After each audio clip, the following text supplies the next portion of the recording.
I was transmitted het into a novel as a villain supporting character, the one who bullied the family lead since we were kids. 3. I was supposed to snatch her badrol. 5. Kick her dowry. BY 10. I was making her do my homework. When I got older, to save my own skin, I deliberately went to a different college to avoid her. But 10. At the freshman welcome party, we met again. She gripped my wrist tightly, her voice on the verge of high stereo. Ethan, why are you avoiding me? I had just arrived in this word, and my head was still spinning. The original church's grandfather had bought him a cupcake, which he was thrilled about. He taken it to show off and down the family lead, Chlaya. In response, she threw a rock at him, hitting him in the head and knocking the cupcake to the ground. That's how the void started. The original Ethan made a tedious mission to torment her every time they met, that set on getting revenge. This continued until she moved through. They met again in college where he saw her shining and successful, fell for her, and began to obsessively pursue her, trying to break up her and the male lead, which ultimately led to its own tragic end. I gingerly touched the bump on my head. I wasn't too bad. The swelling was mine. That little wolf was glaring at me from a short distance away, looking like she was ready to pounce and snatch the cupcake at any second. But wait, the girl looked like she'd already been through the ringer. How was I the one bullying her? Whatever. She was only 6. And my 22-year-old soul was old enough to be furthered, and even the original Ethan was 10. I wasn't going to argue with a little kid. I quietly picked up the cupcake. The frosting was a lost cause, but the golden key base was still untouched. I broke all the dirty parts and set the rest on top of the stone wall. Hey, I called out, pointing to the key before turning and heading back inside. She was filthy, and I didn't want to get too close. I ducked and sat and watched her from the window. Chloe and politely caught a guard by the twist. Her face shot a moment of stunned silence. Then she lunged there like a starving animal, snatched the cupcake, and bolted. A few days later, Chile started loitering around my house again. I quickly scraped our leftovers into a big bowl, set it on the wall with a yard, and went back inside. I really didn't want to get involved with there. A part of me even wanted to be like the original Ethan and just chase her out with a rock or a stick. The way her cold eyes watched you, and she felt like she was up to no good. And my grandma even asked, how come you haven't been chasing that girl lately? I scratched the back of my head and spouted some righteous nonsense. My teacher says we should help people. And besides, you and Grandpa set a tears rose. Right.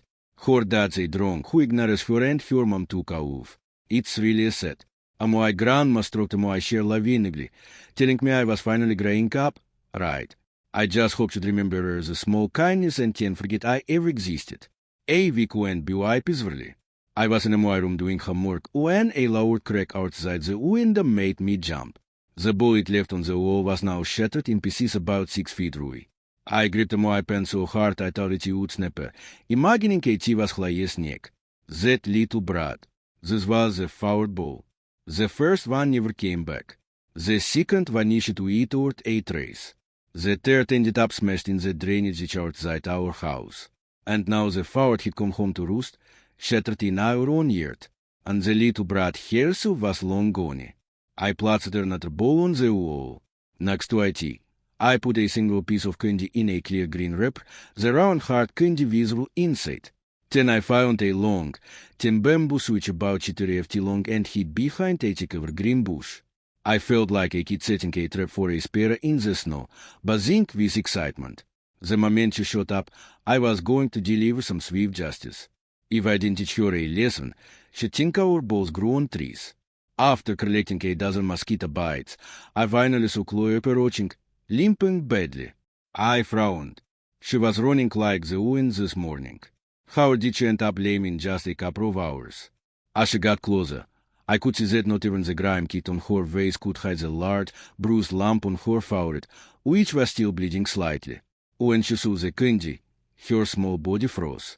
Her face went blank with shock. She stared at it for a long time before slowly, carefully reaching out, treating it like a priceless treasure. A lump formed in a white throat. Was her childhood really this miserable? Had she never even hit a piece of candy? Seeing her about to leave, I quickly stepped out from my hiding spot. Chloe jumped, stumbling back in terror, her dark eyes wide with panic. Her reaction startled me, too.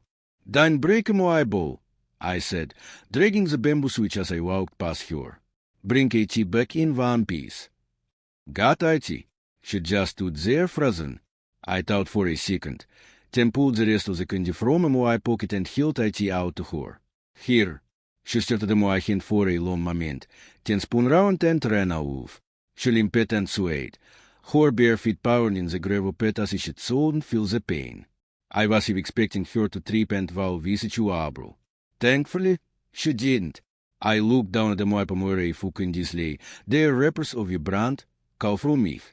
I closed my fist round them, deciding to give her another one next time. And my grandpa got home before dinner and started talking about the gossip from the fields. Apparently, Claes that had beaten her that morning because he woke up hungover and there was no hot water for him.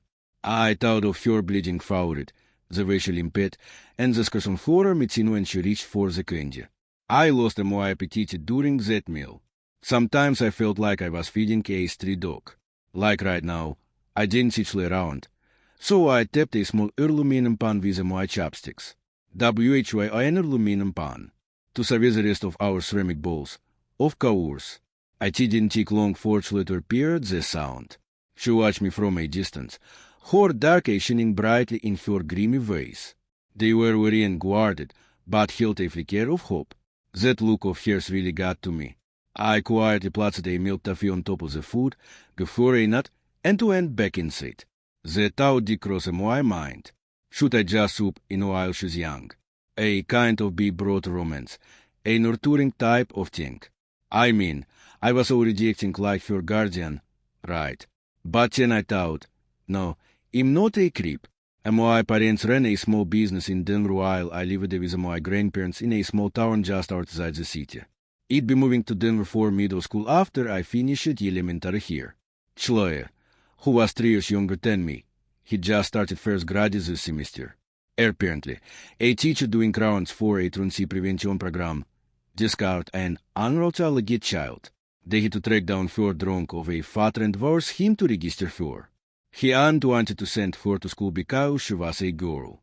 Over the week of the 4th of July break, I fed her already. IT was just leftovers, but IT was warm and better than nothing. She progressed from smashing my balls to tossing the aluminum pan back into the air to now actually washing the pan and chopsticks and leaving terem where she found terem.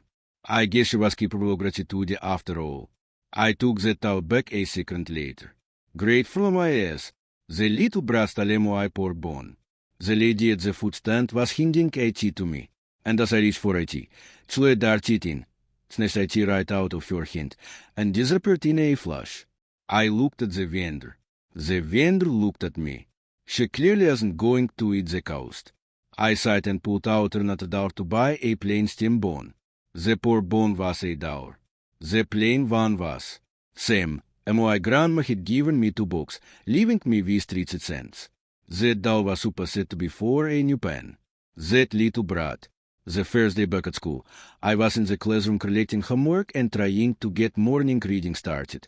The boys were being completely unruly, ignoring everything I said. The pen-to-finger from my stolen breakfast finally ran out late. I slammed my book down on the teacher's desk. The sound filled with my fury echoed through the room. The classroom fell instantly silent. Every kid stared at me in shock. I shot a cold glare at the boys who had been causing trouble. "Tell me," I said, "you little punks are here to learn, not to wrestle. Get back to your seats now."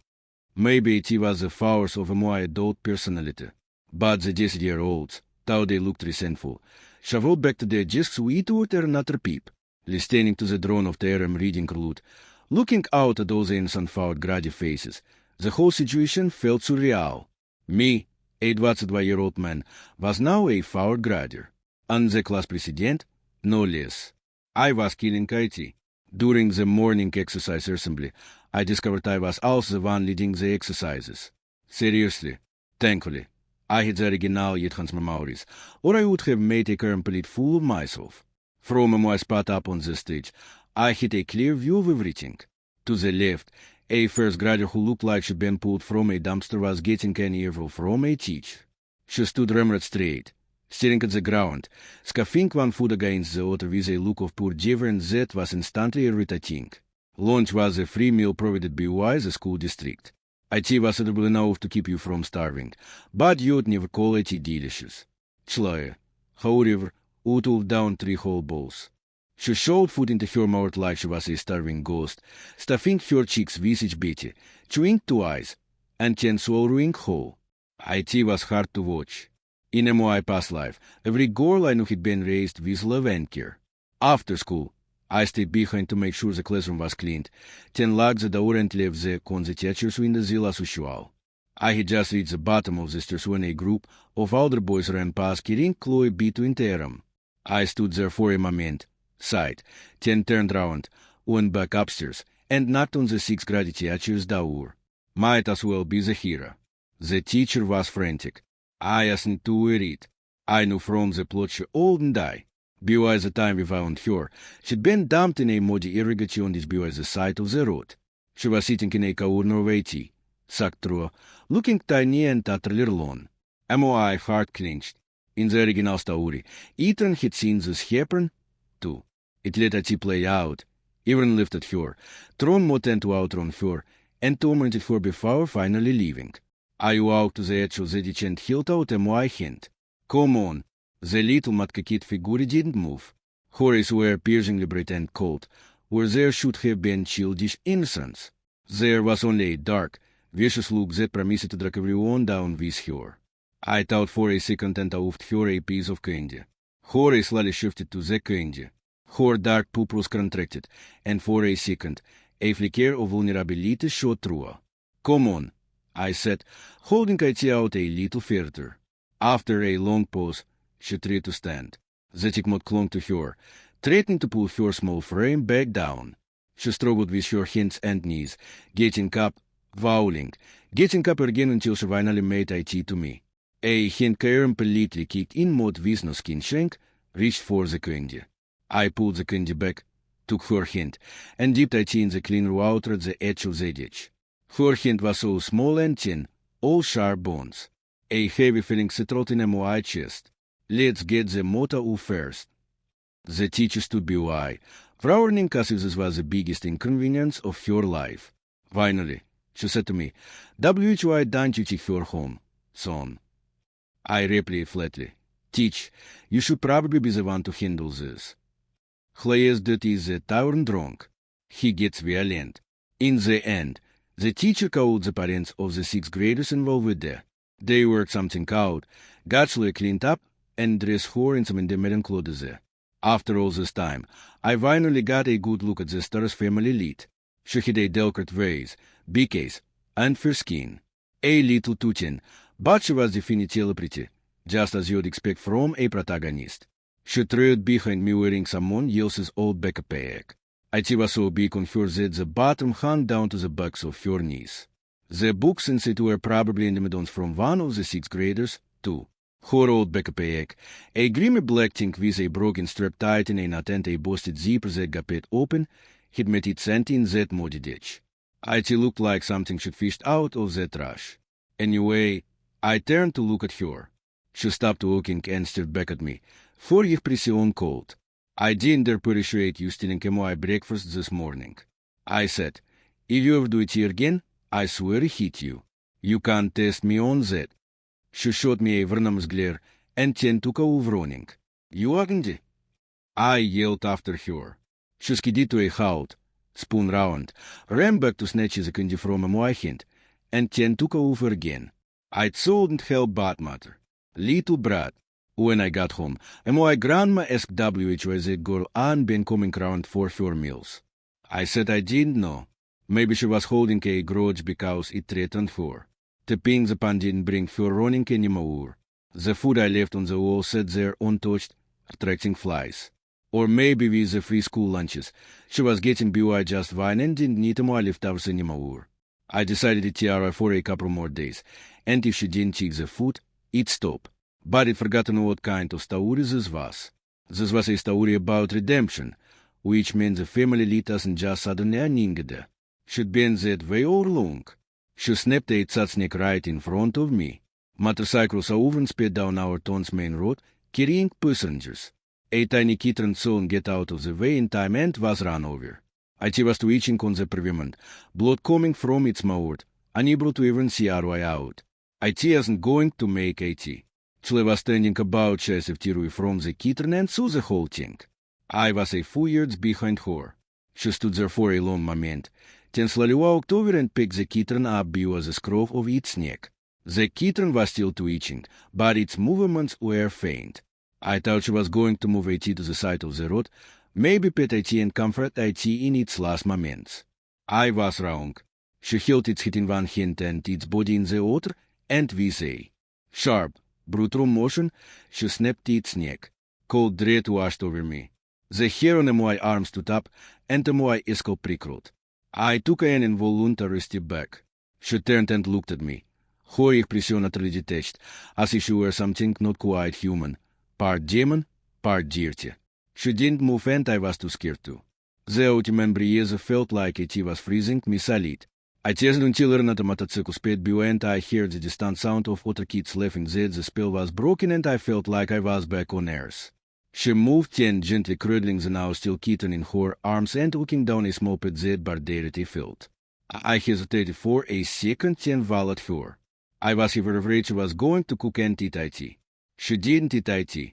She went to a small patch of woods, dug a hole with a broken branch, placed the kitten inside, and covered IT with dirt and leaves.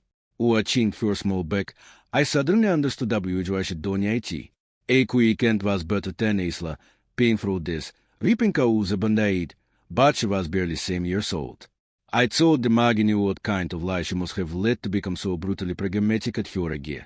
I took a small thermos out of my backup bag. My grandma had bought it for me back in third grade to bring me soup when I was sick. Chle, this is for you, I said. From now on, after you finish your lunch at school, fill this up to take home for dinner. Just make sure you tell your teacher. She turned and stared at me. Her is like a frozen pond in winter, cold and utterly devoid of life. When she didn't move, I said louder, "Come on, take IT." She slowly stood up and walked over, stopping right in front of me without a word. I leaned over, unzipped her backpack, and put the thermos inside for her. She was starting to smell sour again. I wrinkled my eyes. "You're a girl. You need to wash up and change your clothes more often." "I don't have any other clothes," she said. Her words caught in my throat. After a moment, I took her hand. IT was black with dirt. I sighed internally. "You need to at least wash your face in the morning. Come on, you're coming with me." I took her back to my house, explained the situation to my grandparents, and we took out some of my old clothes, stuffing them into a bag for her. I brought a washed about to the yard and made her watch closely as I showed her how to do laundry. Zat the clothes in soapy water, go to stove, stamp on them a few times, scrub them by my hand, wring them out, rinse 3 times with clean water, and then hang them up. "Did you get all that?" She nodded. My grandparents called us in for dinner and invited her to join, but she shook her head. I filled the aluminum pan with food for her instead. She finally took IT, squatted by our doorway, and devoured IT. People say IT can take a lifetime to heal from a bad childhood. For Chloe, IT felt like IT would take several. Her family was on welfare, but her dad spent all the money on booze and gambling, leaving her to survive on her own. There was never any food in their house. Her dad made sure he ate, and that was IT. When she got hungry, she'd scavenge for food, and when she couldn't find any, she'd steal. If she got caught, he'd drag her to her father, who would beat her senseless without a second thought, even though she was just a little girl. Like right now, I was leaning against the wall at school, listening to the rhythmic thoughts coming from down the hall. If you didn't know better, you'd think someone was beating the dust out of a rook. But IT was a person being beaten, a small child being brutally punched, slapped, and kicked by her own father. Every sickening thought landed like a blow on my own chest. Our school only had one set of restrooms out by the playground.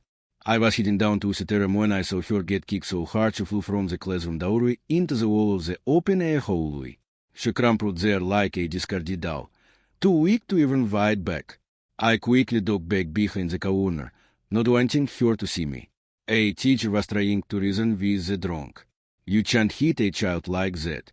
Her father slared back. She said, thief, you beat them until they're too scared to steal anymore. What hit Stalen? So Mionis clothes the hangers and laundry detergent. I had taught her to do laundry and she'd stain it, but she didn't have any soap or hangers at home. I clenched my fists, my knees digging into my palms. The pain helped me stay calm. I'd soon just run out there and beat the crap out of that monster, so I waited. When he finally left and headed for the stairs, I saw my chance. I cheated the forward and slammed right into his back. The weak of steel boozer and body odor almost made me gag. He went down and I went down with him. I scrambled to my feet, keeping my head down. Amer, Miller, I'm so sorry, sir. I wasn't looking where I was going. It was an accident. I was in a rush to get to the restroom, and I didn't see you. I'm really sorry. He shot me a dirty look. Just get going. Yes, sir. Thank you, sir, I said, and then took off towards the restrooms. When I got home from school, I went through our closets and gathered up all the bent and broken hangers. I poured heavy bags of laundry detergent into an old water bottle and set both items on the wall. I tapped the aluminum pan. A moment later, Claes had picked it out from behind the Nick bar's fence. I pointed to the stuff. Take it home. She slowly walked over. Her hair looked like it had been washed. It was a dull straggly color from malnutrition, but it was clean. She changed it into one of my old shirts and didn't smell anymore, though there were still some dirty patches on her skin. I pointed to the back of her ears and her neck. When you wash up, you have to scrub these parts, too. She gave a small nod. I handed her another piece of candy and asked quietly, "Does it still hurt?" Her hand froze for a second as she took the candy. She shook her head, clutching the candy tightly. She stood perfectly straight with her eyes on the ground. It wasn't defiance I was seeing. It was a stubborn will to survive. I reached out and ruffled her hair, my voice obtaining the pity myself. It's going to be okay. I promise you things will get better. Your real mom will come for you. You'll have a great stepdad and a stepbrother who looks out for you. And you'll even fall in love with him. She just watched me. Her expression unreadable. Every school morning, no matter how early I woke up, my grandma was already up. She'd have breakfast ready and tell me to eat so I could get some reading done before I had to leave. As I was shouldering my backpack, my grandma handed me a plastic bag. Inside were 2 sweet potatoes that she'd baked in the embers of the stove the night before. For that little girl, she said. I called over and told her to say thank you. She just stood there silently. My grandma gently patted her head. Don't you worry about that. It's just a couple of sweet potatoes. You eat up now so you can focus at school. I didn't expect much from her, so I just took it on her sleeve to get her moving. Thank you, she whispered, the sound barely audible. For a second, I thought it imagined it. I patted her on the head. Good job. Let's go. When we got to school, I went up to the second floor and she went to her classroom on the first. During the morning assembly, I saw her standing outside her classroom door again. Her teacher was impatiently demanding to know WHO and doing her homework. She just stood there in silence like a statue. If you don't turn IT in, I'm calling you a father. IT was a heavy trade, but she didn't even flinch. I didn't plan on getting involved there. IT wasn't like I had some communication system forcing me to. Maybe I wasn't a saint after all. My first thought was that she needed to learn how to fend for herself. So after school, when I saw my grandma planting cabbages in the garden, I tapped the pan to call Shirley over and told her to watch and learn. For once, the little girl looked completely lost. Learn, I told her. Learn how to do this so you can grow your own food and stop stealing. She watched intently until my grandma was finished. I gave her a bowl of food and pressed a small packet of cabbages into her hand. Go plan this. If you don't know how, come ask me. As you walk through, I soon stop myself from yelling. Undo your homework. And I fell into a routine. Should come to my house for a bit of breakfast in the morning, then trail behind me on the way to school. In the afternoon, should wait for me and follow me home. Some of my classmates tease me about my little shadow, but I ignored them. Other kids would call her a leech, but she never reacted.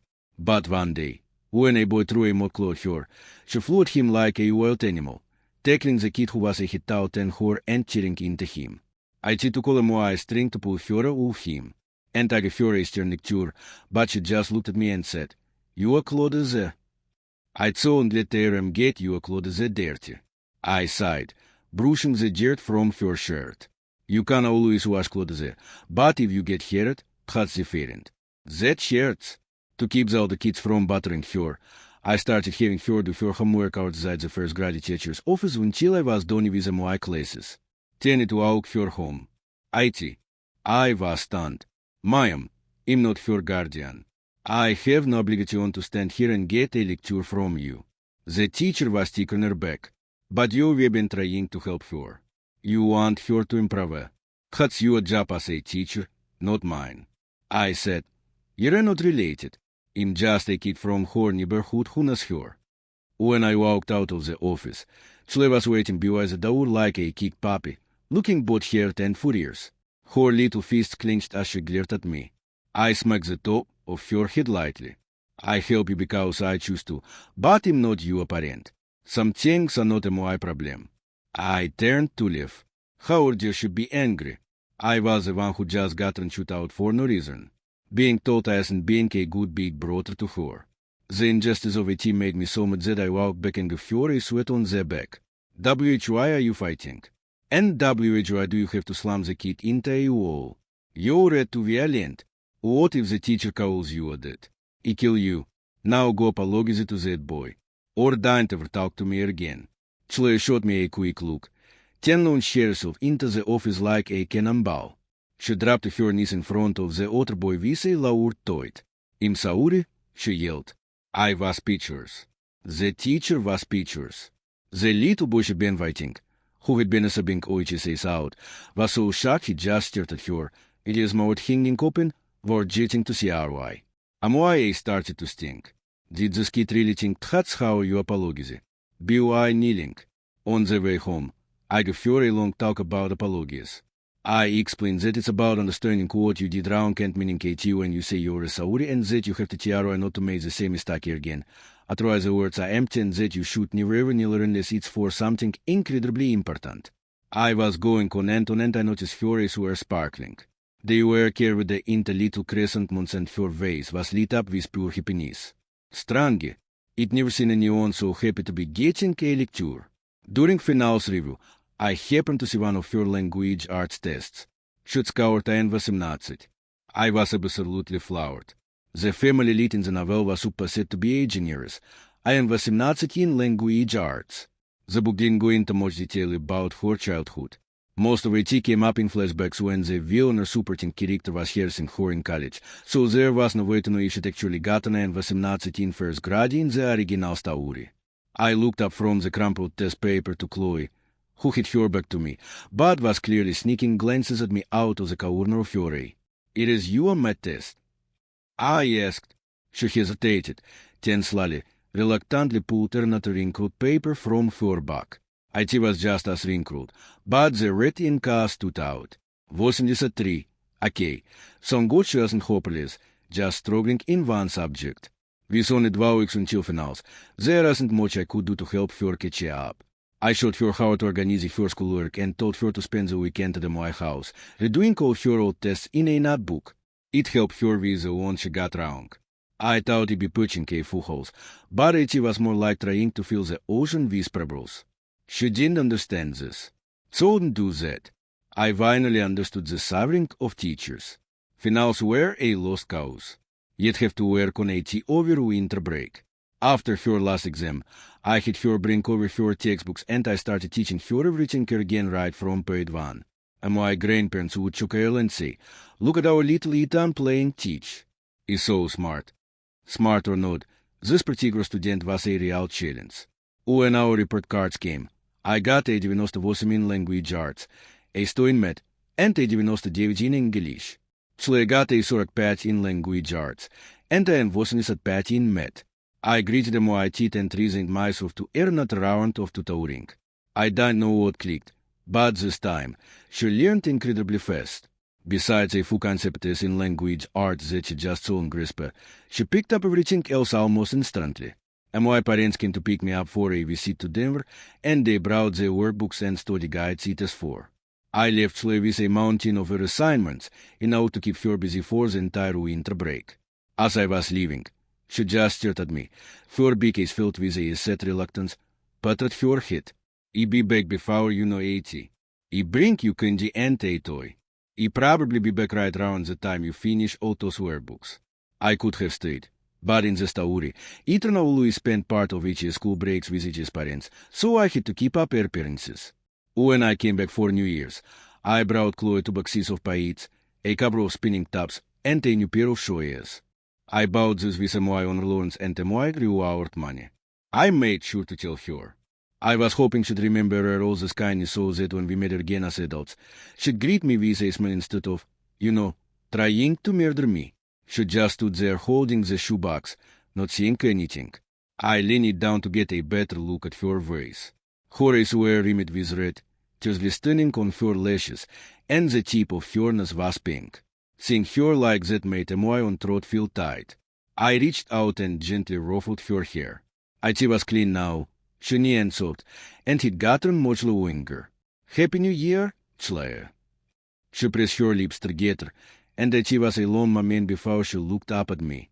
A single perfect tear escaped her red rimmed and traced a pat down her cheek. "Thank you, Ethan. Happy New Year." If you could describe a mood with ours, mine would be a canvas splattered with every paint imaginably. I was bitter and angry about her suffering, sad and sympathetic about her tears, proud that she was learning to care for herself, and happy just to hear her call him my name. Clay that managed to stay sober for New Year's Day. He cooked a meal, put up decorations, and even lit some firecrackers before getting drunk again.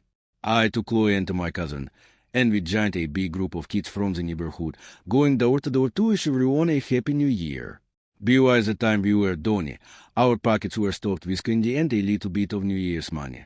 I emptied all of my money and treats into Chloe's pockets. "Here," I said, "go have yourself a good holiday." She looked at me, her eyes welling up again. "Ethan," I gave her a gentle push. "Go on, it's late. And remember to wear your new clothes and show us tomorrow. It's a fresh start." She walked through, looking back over her shoulder every footsteps. The next day, she wasn't wearing the new shoes. She said she didn't want to ruin them.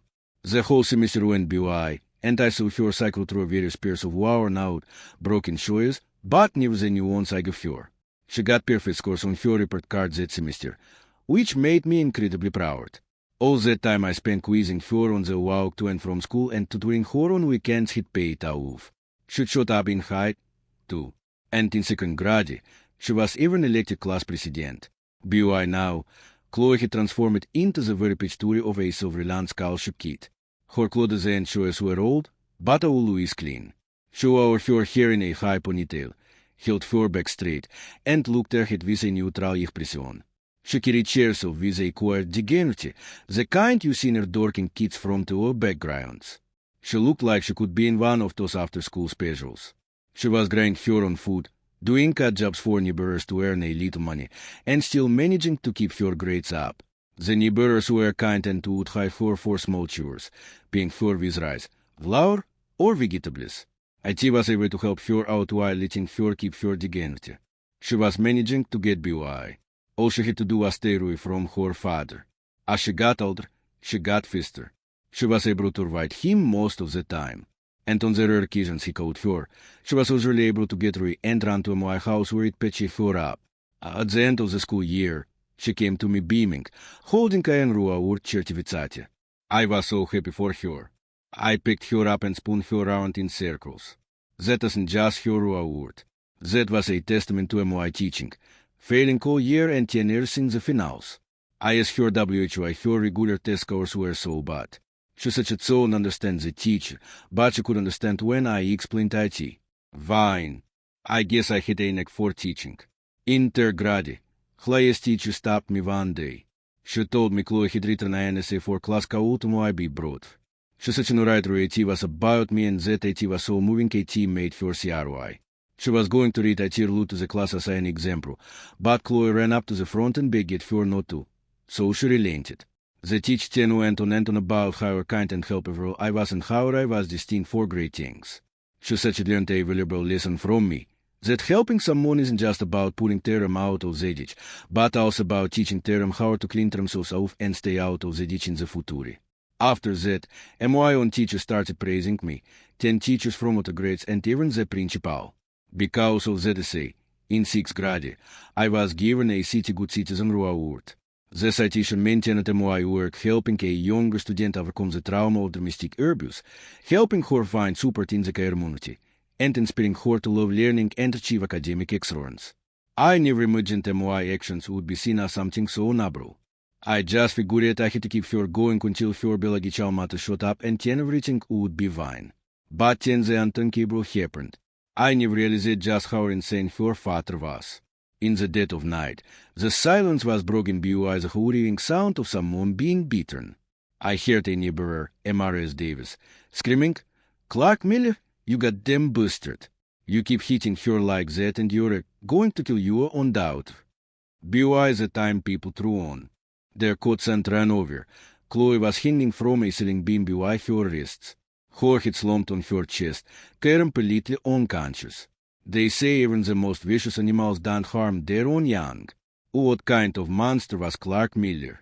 It was freezing cold outside, and she was just a little girl only 10 years old to be hung up and beaten like that by her own father.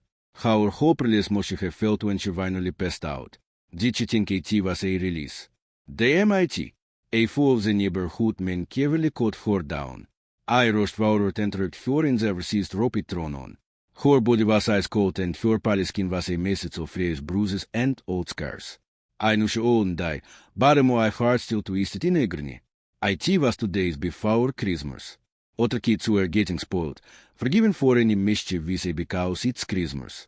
But Chloe was at home being beaten to a pulp by her own father during the holidays. Chloe was taken to the hospital. She had 2 broken ribs and some minor internal bleeding. The Clark Miller was a monster. It was unbelievable. At the hospital, there was no one to look after her. It was strong. The Mills didn't seem to have any relatives in town. Probably part of her tragic backstory in the novel. My grandpa said a few families from the neighborhood pulled some money and a woman from town who was already staying in the city to help with her new grandchild agreed to bring Chloe Mills. I went to visit her on Christmas Eve. She was sitting stiffly on the edge of the hospital bed, looking like a hollow, soused doll. A sharp pain went through my chest. I walked closer. Chloe. She looked up and her eyes were as cold and hard as it ever seen them. I gently put my arms around her. "It's okay," I whispered. "It's over now. You're going to be okay."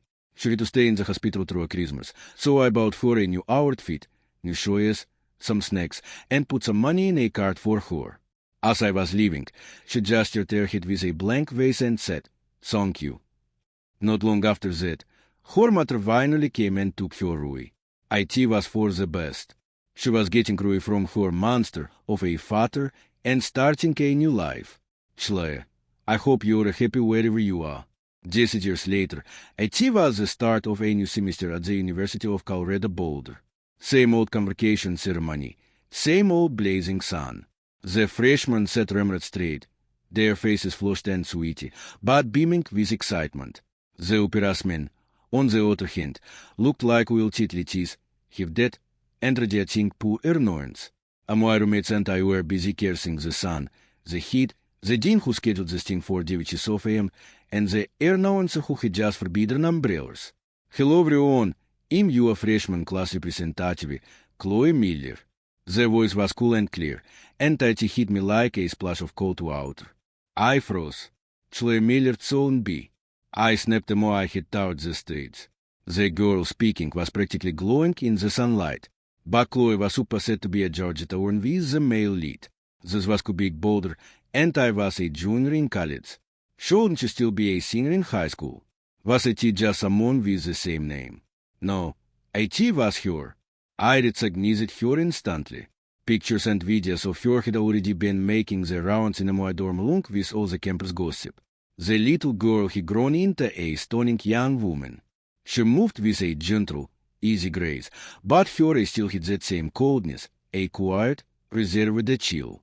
It was like all the darkness and ferocity from her childhood was hidden just beneath the calm surface, ready to peek through at any moment. Guys on campus were already obsessed with her. The school forum sent message boards were flooded with her pictures, videos, and even fanfiction. Listening to my roommate's talk, I realized that Chloe had reclaimed her role as a protagonist. She was the center of Everyone's universe. She was like the moon in the night sky, cold, beautiful, and completely out of reach. And apparently, she didn't recognize me. I ran into her in the dining hall. She was walking right toward me. As I was trying to decide if I should say hi, she walked straight past me without a flicker of recognition. A wave of relief washed over me, and all my anxiety vanished. So, what if it given her some leftovers and to toward her for a bit? It was a long time ago. WHO would remember her. I was clearly making a big deal out of nothing. So, at the freshman welcome party, when I finished my hosting duties and came out stage, she was heading on to perform. I walked right past her, keeping my eyes forward, just as she had done it to me. Her piano and vocal performance was flawless, and IT made her an instant campus celebrity. I figured that would be the end of IT, just two strangers pushing in the hall. But then my RA organized a mixer with a girls' dorm. We all got dressed up, thinking we looked pretty sharp, and